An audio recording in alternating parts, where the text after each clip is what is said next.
کہ تکثیری سماج ہے، ایک ایسا سماج ہے جس سماج میں ہمارا ایک بھی ہم خیال ہم فکر نہیں.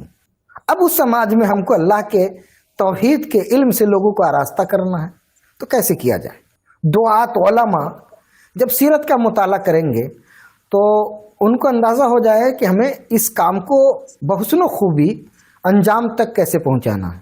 نبی کریم صلی اللہ علیہ وسلم مکہ کی سرزمین پہ تشریف لائے، پورا سماج کفر میں شرک میں مبتلا ہے، خانہ کعبہ بتوں سے اٹا ہوا بھرا ہوا ہے، اللہ کا مقدس گھر سینکڑوں بتوں سے بھرا ہوا ہے. ایسے سماج میں آپ کو اللہ کی توحید سے لوگوں کو آراستہ کرنا تھا، تو آپ نے بہت مشکل کام تھا، یہ بہت مشکل کام تھا. اور اس کام کو آپ نے کیا کیسے؟ بہت انصاف سے، بہت سچائی سے، بہت خاموشی سے سماج کو پہلے آپ نے دیکھا، مطالعہ کیا، اپنے کردار سے، کیریکٹر سے، اپنے اخلاق سے سماج کو مطمئن کیا. پہلے آپ نے مطالعہ کیا، پھر اپنے کردار سے، کیریکٹر سے، اخلاق سے لوگوں کو متاثر کیا.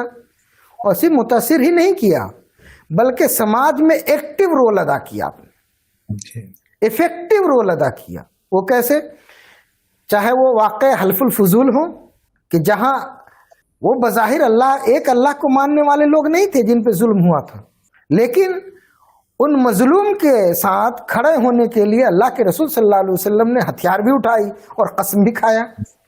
تو یہ ایک واقعہ ہے کہ آپ پہلے سماجی رول ادا کیا، یعنی سماج میں امن، شانتی اور عدل کیسے قائم ہو اس کی کوشش کی ہے. پہلے آپ نے ظالموں کے خلاف آپ نے مظلوموں کی حمایت کی ہے. نبی کریم صلی اللہ علیہ وسلم مطعم بن عدی ایک قبیلے کے سردار ہیں اور ظاہر کافر ہیں وہ، اور ان کے ساتھ آپ نے حمایت لی، ان کی حمایت لی. حضرت ابو طالب کی حمایت میں مطعم بن عدی کھڑے ہوئے اور نبی کریم صلی اللہ علیہ وسلم نے ان کی حمایت قبول کی. تو اس سے یہ اندازہ ہوتا ہے کہ نبی کریم صلی اللہ علیہ وسلم کی سیرت ہی ہمیں بتاتی ہے کہ اگر حق کے غلبے کے لیے کوئی کافر مشرک بھی اگر ہماری حمایت کرے تو ہم اس کی حمایت کو قبول کریں گے. ایک جہت یہ ہے. دوسری جہت یہ ہے کہ واقع حلف الفضول میں دیکھا جائے کہ اگر انصاف اور عدل کہیں ذبح ہو رہا ہو، برباد ہو رہا ہو، اور کافر و مشرک بھی اگر مظلوم ہو، تو ہم اس مظلوم کی حمایت میں کھڑے ہو جائیں گے. اور اگر تلوار اٹھانے کی بھی نوبت آئے گی تو وہ بھی آپ رسول اللہ صلی اللہ علیہ وسلم کی سیرت سے ملتا ہے.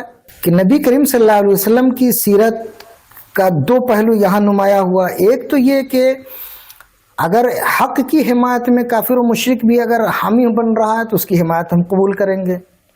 اور دوسرا پہلو یہ ہے کہ اگر کوئی مظلوم کافر و مشرک بھی اگر مظلوم ہو رہا ہوگا تو ہم اس مظلوم کی حمایت میں ہم خود کھڑے ہوں گے. یہ سیرت کا پہلو ہے.